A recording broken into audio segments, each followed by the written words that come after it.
Hello dear students. हम आज यहाँ बायोडाइवर्सिटी हॉटस्पॉट के बारे में पढ़ेंगे जहाँ हमने कल छोड़ के गया था। तो बायोडाइवर्सिटी आप लोगों का पता चल गया है किस चीज़ को बोलते हैं, बायोडाइवर्सिटी हॉटस्पॉट। ठीक है, तो ये बायोडाइवर्सिटी की जो हॉटस्पॉट की कॉन्सेप्ट है, ये नॉर्मन मेयर ने 1988 में इसको पुट फॉरवर्ड किया गया था। ये इस मकसद से किया गया था कि दुनिया के कुछ ऐसे एरियाज़ जिनमें बायोडाइवर्सिटी वहाँ बहुत ज़्यादा हो, उनको किस तरह से कंजर्व किया जाएगा बचाने के लिए। ठीक है, तो आ, होते क्या है ये बायोडाइवर्सिटी हॉटस्पॉट, किस चीज़ को हम बोलेंगे? ये जो दुनिया के ऐसे बायो जियोग्राफिकल रीजन्स हैं, ठीक है, जो रिच होंगे, जिनमें हद से ज़्यादा वहाँ की एंडेमिक स्पीशीज़ होंगी, और ज़्यादातर उस इलाके के जो जगह हैं जहाँ पे ये स्पीशीज़ वहाँ पाए जाएंगे, उनको क्या होगा, डाइवर्सिटी थ्रेट होगा, यानी हैबिटेट लॉस की वजह से, या उनको, यानी कि एक तो वहाँ ऑलरेडी बायोडाइवर्सिटी रिच होगा, और साथ साथ में जो वहाँ की बायोडाइवर्सिटी, उनको बहुत ज़्यादा रिस्क होगा किस चीज़ का, एक्सटिंक्शन होने का या इंडेंजर्ड होने का, क्योंकि वहाँ हैबिटेट फ्रेगमेंटेशन या कुछ कंस्ट्रक्शन की वजह से। तो ये दो कंडीशंस के आधार पे किसी एरिया को हम बायोडाइवर्सिटी हॉटस्पॉट बोलते हैं। ठीक है, देख लीजिए, ये बार बार आप लोगों को ये लफ्ज़ आया जाएगा, एंडेमिक ना एक्जोटिक। ज़रा चीज़ बच्चों, एंडेमिक जो स्पीशीज़ होते हैं, ये उस स्पीशीज़ को बोलते हैं ये दुनिया के किसी पर्टिकुलर एरिया में लिमिटेड हो। जैसे कि आप देखा होगा, कंगारू जो है वो सिर्फ ऑस्ट्रेलिया में होते हैं, तो कंगारू जो है एंडेमिक स्पीशीज़ है कहाँ के, ऑस्ट्रेलिया के। इसी तरह से अगर आप देखोगे, हमारा जो ये कीवी है, एक बर्ड होता है, वो सिर्फ न्यूजीलैंड में पाया जाता है, तो न्यूजीलैंड की वो क्या है, एंडेमिक स्पीशीज़ है। सिमिलरली हमारे जो चिनार आपने देखा होगा, जिसको हम क्या बोलते हैं, प्लेटेनस ओरिएंटलिस, ये असली जो है ये ईरान से दुनिया के कोने कोने में लिया गया है, तो ये एंडेमिक है एक्चुअली कहाँ की, ईरान की। तो बाकी यहाँ जम्मू कश्मीर में या जहाँ भी आपको जो ये चिनार नज़र आ रहा है, ये यहाँ के नहीं थे, इसको यहाँ इंट्रोड्यूस किया गया है। तो यहाँ ये एक एग्जोटिक स्पीशीज़ हो गया, जिसको ट्रांसफ़र किया जाता है, इंट्रोड्यूस किया जाता है उस रीजन में। ठीक है, एंडेमिक स्पीशीज़ जो लिमिटेड होगा किसी पर्टिकुलर रीजन में और सिर्फ वहीं पाया जाएगा, लेकिन बाकी जगह अगर यूज़ न करते तो इंट्रोड्यूस हो सोचे। तो देखो, किसी भी एरिया को बायोडाइवर्सिटी हॉट स्पॉट होने के लिए ये नीचे दो शराइत है, इन दोनों को फुलफ़िल करना होगा। देखो, पहला शराइत क्या है, it should possess 0.5% of total vascular plants and endemic, यानी कि वेस्कुलर प्लांट जिनमें जाइलम और फ्लोएम होते हैं, वहाँ के जो इतने परसेंट टोटल जो वहाँ की वेजिटेशन होगा, हैं प्लांट्स होंगे, उनमें से 0.5% जो है उनकी अपनी होनी चाहिए, एंडेमिक होनी चाहिए, और साथ साथ में 70% वहाँ की जो हैं एंडेमिक स्पीशीज़ है, उनके हैबिटेट जो है, रहने के घर जो है या वेजिटेशन जो है, उनको थ्रेट होना चाहिए लॉस्ट होने का 70%, यानी कि सिर्फ 30% को थ्रेट नहीं होगा, 70% वहाँ बायोडाइवर्सिटी जो होगा उसको थ्रेट होगा। किस चीज़ का, मतलब उनको एक्सटेंशन का थ्रेट होगा, किस वजह से, हैबिटेट डिस्ट्रक्शन या फ्रेगमेंटेशन वगैरह वगैरह, या ओवर एक्सप्लॉयटेशन, दोनों वजह का थ्रेट का। तो ये दो कंडीशन अगर होगा तो उस जोग्राफिकल रीजन्स की को हम बोलते हैं बायोडाइवर्सिटी हॉटस्पॉट। तो इन दोनों शर्तों के आधार पे दुनिया में अभी तक 34 जो है बायोडाइवर्सिटी हॉटस्पॉट जो है वो रिकॉग्नाइज किया गया है। ठीक है, 34, उनमें से 3 जो है वो इंडिया में भी आपको पाया जाएगा। वो 3 क्या है, एक तो वेस्टर्न घाट्स है, क्योंकि ये जोग्राफिकल रीजन्स है तो इनमें बाउंड्री नहीं है, साथ के जो ममालिक है वहाँ तक भी ये एक्सटेंड होगा ये रीजन्स। तो वेस्टर्न घाट्स जो है ये हमारा चला जाता है, दूसरा इंडो बर्मा है, और तीसरा जो है ईस्टर्न हिमालयाज़। ये 3 हमारे हिंदुस्तान में जो बायोडाइवर्सिटी हॉटस्पॉट से, बहुत इंपॉर्टेंट क्वेश्चन है, ये अक्सर एग्जाम में पूछा जाता है, याद रखेंगे। ठीक है, तो इनको थोड़ा विस्तार से, ये 3 हॉटस्पॉट क्या है। ईस्टर्न हिमालय की जहाँ तक बात करेंगे तो ये हमारे नॉर्थ ईस्ट स्टेट से स्टार्ट होकर ये तकरीबन इंडिया में ही नहीं बल्कि साथ में भूटान तक चला जाता है। कहाँ तक, भूटान तक। यहाँ देख लीजिए, ये हमारे नॉर्थ ईस्ट इंडिया का मैप है, तो यहाँ से ये इंडिया के इस पोर्शन से, और साथ में यहाँ क्योंकि यहाँ नेपाल भूटान भी है, तो यहाँ तक ये एक्सटेंड होगा। ये पूरा हमारा जो ये रीजन्स है, ये है हमारे क्या है, दीज आर द रीजन्स जिनको हम नॉर्थ ईस्टर्न हिमालयाज़ बोलते हैं। ये नंबर 1 हमारा जो है बायोडाइवर्सिटी हॉटस्पॉट है, नंबर 1। इन बायोडाइवर्सिटी हॉटस्पॉट्स में ख़ास चीज़ क्या है, यहाँ आपने देखा होगा ये तकरीबन 1780 से लेके 3500 मीटर्स तक की जो है ये आल्टीट्यूड इनकी फ्राम सी लेवल्स, आप इतने तक की ऊंचाई के रीजन्स हैं। इनमें आपको बहुत सारे एंडेमिक स्पीशीज़ मिलेंगे, जिनमें हमारे कुछ प्रिमिटिव एंजियोस्पर्म्स भी मिलेंगे, जैसे मैग्नोलिया है, है बेटुला है ना, मैग्नोलिया जो है ये प्रिमिटिव एंजियोस्पर्म्स में माना जाता है। इस तरह से बेटुला यूटिलिस स्तापंग आते जर्शिंदे, तो ब्रीच के प्लांट्स ही यहाँ पाए जाएंगे, एंडेमिक है इन एरियाज़ के, ठीक है। उसके बाद हमारा दूसरा आता है वेस्टर्न घाट्स, क्योंकि वेस्ट साइड में हो इंडिया के हैं वेस्टर्न घाट्स। घाट्स नॉर्मली बोलते हैं छोटे छोटे पहाड़ जो होते हैं, ठीक है, माउंटेनस रेंज। यहाँ देख लीजिए, ये देख लीजिए, ये हमारा वेस्टर्न घाट्स, ये तकरीबन यहाँ गुजरात, यहाँ हमारा गुजरात है ये वाला स्टेट, यहाँ से होते हुए इंडिया के तकरीबन ये केरला यहाँ पे लास्ट में, और ये श्रीलंका तक पहुँच जाता है। यहाँ श्रीलंका का भी कुछ एरियाज़ दिखाया गया है। ये पूरा रीजन जो है ये बहुत ज़्यादा बायोडाइवर्स है, और जाहिर सी बात है चूँकि हमारा श्रीलंका और ये इंडिया की ये कुछ पोर्शन जो है ये ट्रॉपिकल और सब ट्रॉपिकल रीजन से, तो ऑब्वियसली इनमें एक ग्रीन और एवरग्रीन प्लांट जो है बहुत ज़्यादा होते हैं, सेमी ग्रीन या एवरग्रीन प्लांट्स, ठीक है। इसमें एक ख़ास चीज़ याद रखना, देखो ranging from Gujarat to Kerala and extends, ये तकरीबन कहाँ चला जाता है, श्रीलंका तक पहुँच जाता है। एवरग्रीन सेमी एवरग्रीन फॉरेस्ट यहाँ पे पहुँचेंगे आपको ज़्यादा मिलेंगे, 500 से लेके 1500 मीटर्स तक की आल्टीट्यूड्स पे ये पहाड़ आपको मिलेंगे। इसकी एक ख़ास बात याद रखना, इसको यूनाइटेड नेशंस है ना, इनकी जो सोशल कल्चरल जो उनकी ऑर्गेनाइजेशन है, उन्होंने वर्ल्ड हेरिटेज साइट जो है वो इसको डेजिग्नेट किया गया है पूरे वेस्टर्न घाट्स को। और ये होम है तकरीबन कितने 325 globally threatened flora fauna reptile and amphibian and fish species के लिए, ठीक है। ये याद रखेंगे हमारे वेस्टर्न घाट्स से। उसके बाद आते हैं इंडो बर्मा, ये तकरीबन हमारे नॉर्थ ईस्टर्न स्टेट से होते हुए बर्मा तक चला जाता है। इसके अंडमान निकोबार आइलैंड भी जो है इसका हिस्सा है, ये भी इसी में फॉल करता है। सुंदरबन जो डेल्टा है आपने सुना होगा, मैंग्रोव प्लांट्स के लिए बहुत फेमस है, ये वाला पोर्शन जो है ये भी इसी का हिस्सा है, इसी इंडो बर्मा के लिए, ठीक है। मैंग्रोव्स उन प्लांट्स को बोलते हैं जो साल्टी मॉइस्ट हैबिटेट्स में जो ग्रो करते हैं, और उनमें एक रूट जो है ऊपर निकल के आते हैं, जिनको हम निमेटोफोर्स बोलते हैं। खैर यहाँ इस चीज़ को दिखाया गया है, ठीक है। ये वाला पोर्शन जो है आपका यहाँ इंडिया के कुछ बंगाल के स्टेट से यहाँ से होते हुए ये बर्मा तक चला आता है, ठीक है, म्यांमार जिसको हम बोलते हैं। तो ये पूरा पोर्शन जो है ये आ जाता है हमारे इसमें, ठीक है। इंडो बर्मा जो हमारा तीसरा जो है हॉट स्पॉट से इंडिया के। तो ये हो गया हमारे 3 क्या हॉट स्पॉट्स। उसके साथ साथ में आपको ये मेगा डाइवर्सिटी कंट्रीज़, ये किनको बोलते हैं, these are the countries having majority of earth species and high number of endemic species. फिर से ऐसा ही तकरीबन है, लेकिन इनमें क्राइटेरिया हॉटस्पॉट जैसा नहीं है। दुनिया के ऐसे कंट्री जिनमें बहुत ज़्यादा जो है क्या होंगे, ज़मीन के सबसे ज़्यादा डाइवर्सिटी इन कंट्रीज़ में पाया जाता है, और यहाँ एंडेमिक स्पीशीज भी ओबियसली ज़्यादा होते हैं। तो यहाँ 17 कंट्रीज़ अभी तक इनके नाम लगे हुए हैं, जिनके सारे के नाम यहाँ है, जैसे Brazil, USA, Mexico, Colombia, Congo, Ecuador, Peru, India, Malaysia, Indonesia, Philippines, Papua New Guinea, China, Australia, Venezuela और साउथ अफ्रीका और मेडागास्कर। ये कुछ 17 कंट्रीज़ के नाम है, जिसमें ब्राज़ील की जो है नंबर 1 पोजीशन है, और इंडिया जो है 8th रैंक में आते हैं इन मेगा डाइवर्सिटी कंट्रीज़ में। अब देख लीजिए इंडिया की, अगर आप टोटल एरिया देखेंगे ग्लोब के हिसाब से, इंडिया जो है हमारे ज़मीन का 2.4% जो है इसकी एरिया के हिसाब से ये दुनिया का एरिया लेते हैं। लेकिन जहाँ तक ग्लोबल डाइवर्सिटी की शेयर है तो तकरीबन 8.1% जो है ये शेयर करता है ग्लोबल बायोडाइवर्सिटी को। इसी वजह से इंडिया जो है इन मेगा डाइवर्सिटीज़ में एक है, ठीक है। अब एक और इम्पॉर्टेंट कॉन्सेप्ट यहाँ आते हैं, कीस्टोन स्पीशीज़, ठीक है।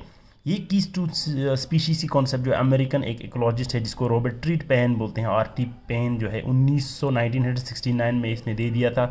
ये कीस्टोन स्पीशीज़ किसको बोलते हैं, एक ऐसा स्पीशीज़ जो किसी इकोसिस्टम में उनकी नंबर या एबंडेंस तो बहुत कम होते हैं, लेकिन उस पूरे इकोसिस्टम की फंक्शनिंग के लिए वो बहुत इंपॉर्टेंट होता है।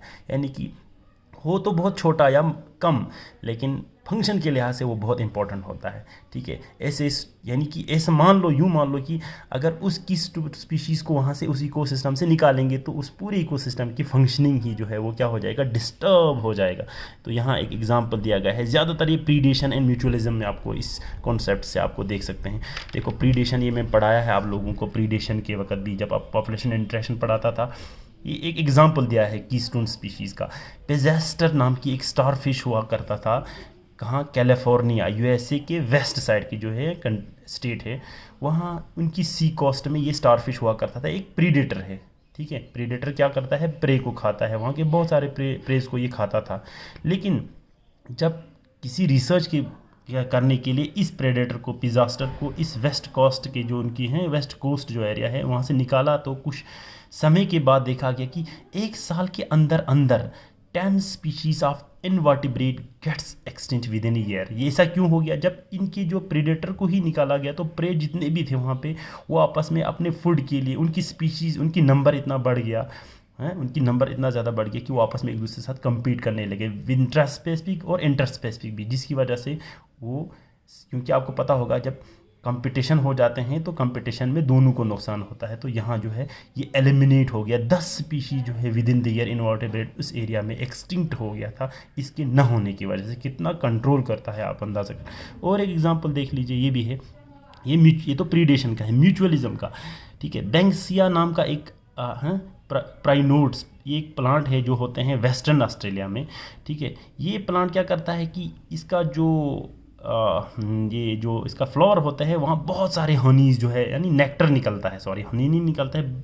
ये जो बैंक्सिया प्राइनोड्स जो प्लांट है ये एक श्रब है, ट्री या एंजियोस्पर्म है, तो इसके फ्लावर जो है इसमें बहुत सारे हनीज निकलता है, ठीक है। तो सॉरी हनी नहीं बल्कि इसमें नेक्टर निकलता है। उस नेक्टर को ढेर सारों हनी ईटर्स, उसमें कुछ बहुत सारे इंसेक्ट्स भी है, बहुत सारे बर्ड्स भी है, उस नेक्टर को चूसने के लिए इस प्लांट का विजिट करता है। और साथ में इसका विजिट करते करते ये इसकी क्या करते हैं, पॉलिनेशन भी करता है, ठीक है। इस प्लांट का तो फ़ायदा ही फ़ायदा है क्योंकि ये नेक्टर देता है और ये हनी ईटर्स इसको क्या पॉलिनेट करता है। लेकिन कभी गलती से भी इस, मान लो ये बैंक्सिया यहाँ इस वेस्टर्न वर्ल्ड से गायब हो गया, तो कहते हैं कि तकरीबन 20 से 25 हनी ईटर्स, इंसेक्ट्स भी बर्ड्स भी जो है उनका पूरा फूड ही जो है इसी पे वो गुजारा करते हैं अपना, तो वो भी इसके गायब होने से तकरीबन उनका फूड होने की वजह से या उनके हैबिटेट इनमें होते हैं तो वो भी क्या हो जाएगा, गायब हो जाएगा, ठीक है।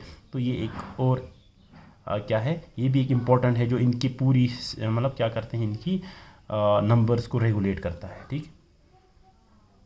या इसमें एक और एग्जांपल्स है जैसे कि हमारे अक्सर ऊपर टॉप में जो हमारे वुल्फ होते हैं या चीता होते हैं वगैरह जो है वो हर्बीवर्स को किसी जगह पे जो है उनकी नंबर को जो है वो कंट्रोल करता है, खाते रहता है उनको कंटिन्यूसली। तो कंटिन्यूसली उनकी नंबर खाने से उनकी जब उनकी नंबर रेगुलेट हो जाएगा, अदरवाइज़ वो जब भी उनकी प्रेडेटर ही नहीं होगा वो नंबर इतना इंक्रीज़ हो जाता है, वो हर्बीवरी ज़्यादा करता है, जिसकी वजह से वहाँ के प्लांट्स है, वहाँ के हर्ब्स है, उनको बहुत बुरी तरह से वो डैमेज ही नहीं बल्कि ओवर एक्सप्लॉयटेशन से वो एक्सटिंक्ट होने का खतरा रहता है, ठीक है। ये कीस्टोन स्पीशीज़ इनको बोलते हैं, जो होंगे तो बहुत कम उस इकोसिस्टम में लेकिन फंक्शनिंग के लिहाज से बहुत इंपॉर्टेंट होता है।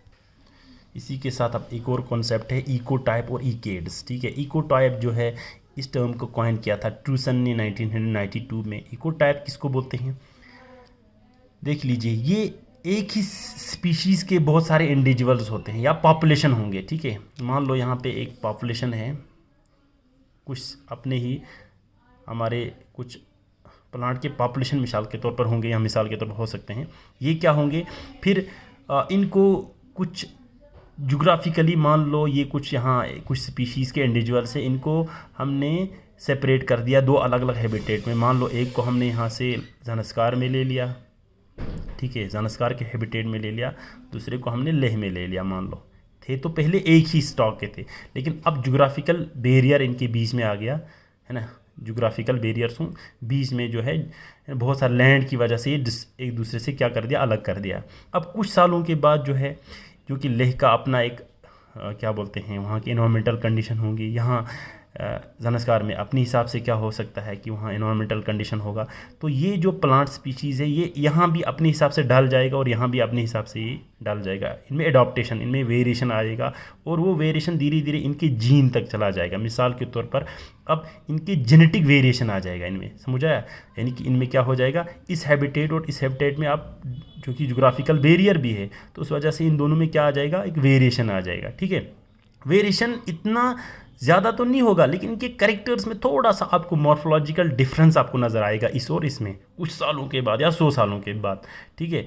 तो अब ये है तो दोनों एक ही स्पीशीज़ के हैं लेकिन इनमें कैरेक्टर्स जो है वेरिएशन आ गया। वेरिएशन किस वजह से आते हैं, यहाँ पे खास चीज़ रखना, याद रखने की बात है, क्योंकि इन दिस केस एडॉप्टेशंस जो है वो जेनेटिकली फिक्सड है, यानी जीन में जो है अब वेरिएशन आ चुका है।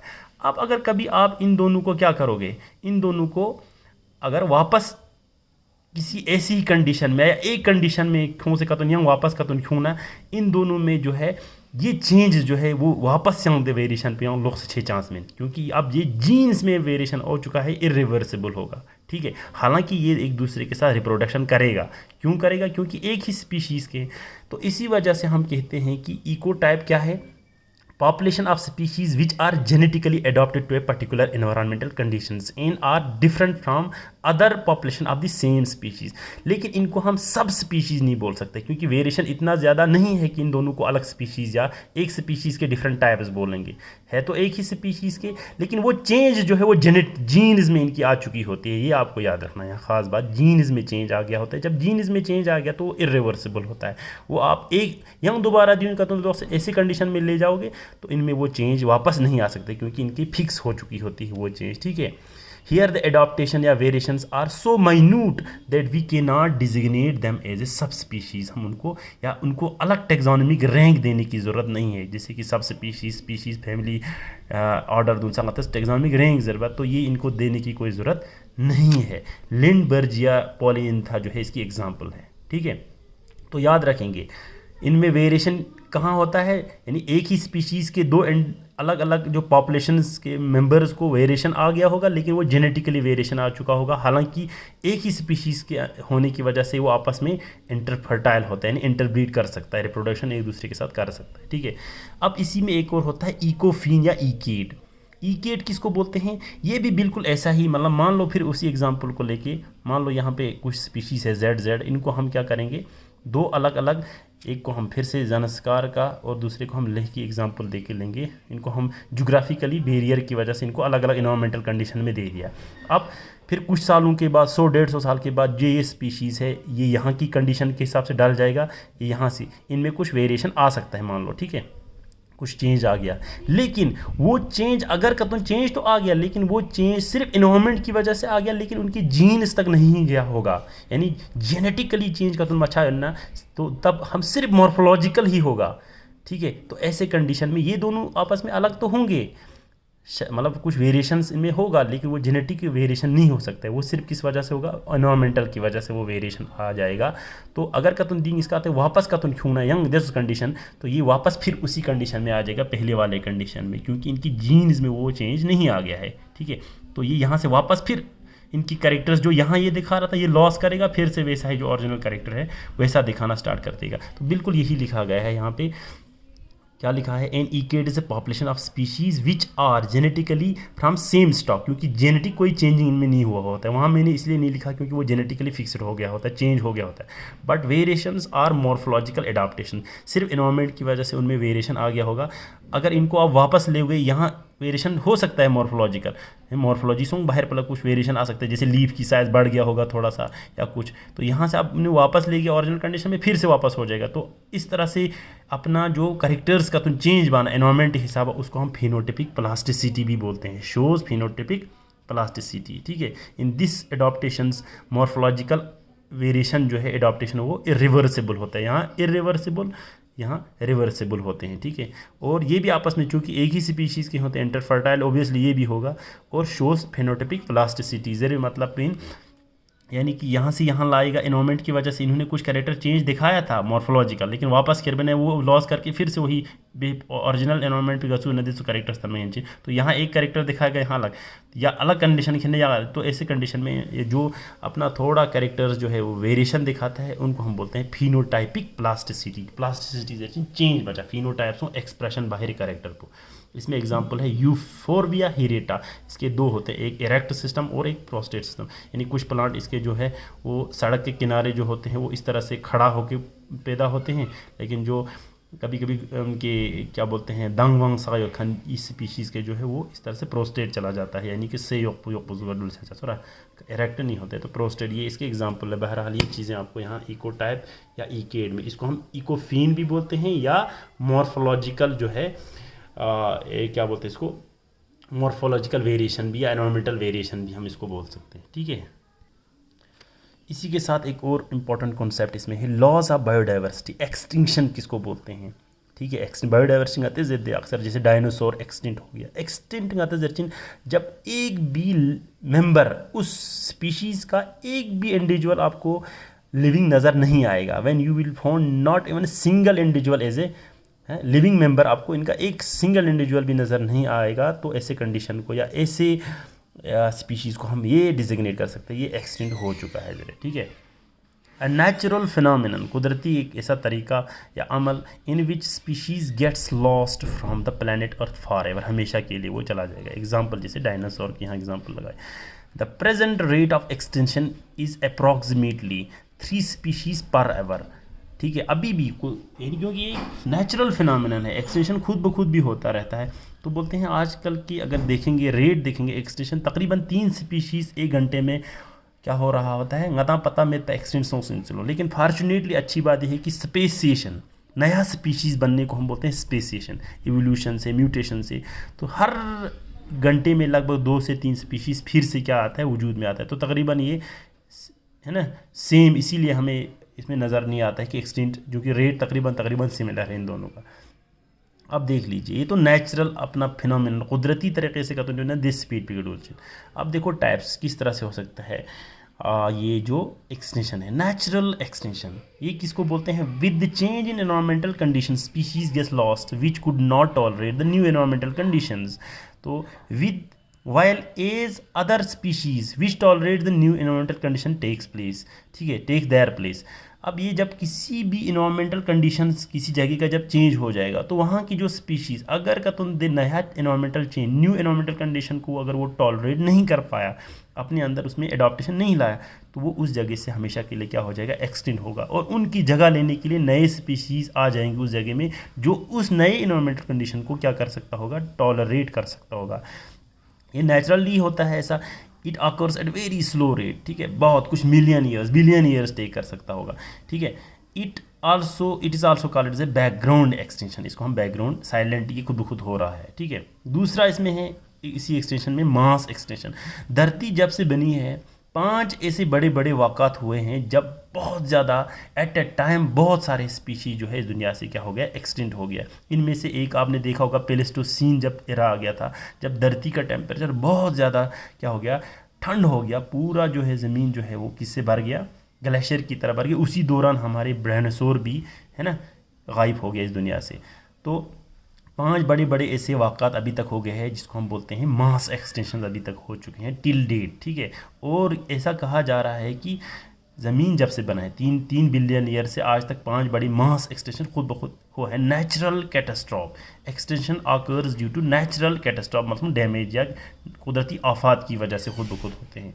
Now we are approaching 6th mass का एक्सटेंशन, और 5 तो हो चुका है, 6ठे की तरफ बढ़ रहा है। और ये कहा जा रहा है कि 6ठा एक्सटेंशन मोस्टली किसकी वजह से होगा, एंथ्रोपोजेनिक एक्टिविटीज़ से होगा। एंथ्रोपोजेनिक मीन्स इंसान की वजह से, मेन मेड एक्टिविटीज़, क्योंकि इंसान ने हद से ज़्यादा हैबिटेट फ्रेगमेंटेशन, एक्सप्लॉयटेशन वगैरह वगैरह करते हैं, जिस वजह से एक्सटिंक्ट होने का खतरा है बायोडाइवर्सिटी को। तो यही सी पार्ट में भी रखा गया है, एंथ्रोपोजेनिक एक्टिविटीज़ सबसे बड़ा थ्रेट जो है। The type of extinction that is caused due to human activities like habitat fragmentation, overexploitation, deforestation वगैरह वगैरह जो ऐसे काम करते हैं जिसकी वजह से एक एक्सटिंक्शन अगर का तुम छाना आते हैं एंथ्रोपोजनी बोलते हैं हम यूजली ह्यूमंस के साथ जो वाबस्ता होगा। तो कौन से लिविंग ऑर्गेनिज्म जो है वो एक्सटिंक्ट होने का ज़्यादा चांस है, ससेप्टेबल कौन है, ठीक है। ये कुछ मतलब लार्ज बॉडी साइज़ जिनका होते हैं उनकी ज़्यादा चांस होते हैं। स्मॉल पॉपुलेशन साइज़ जिनकी नंबर ऑफ इंडिविजुअल्स बहुत ज़्यादा कम होगा। लो रिप्रोडक्टिव रेट, रिप्रोडक्शन बहुत कम दिखाता होगा, या जेनेटिक वेराइटी उन्हें बहुत कम होगा।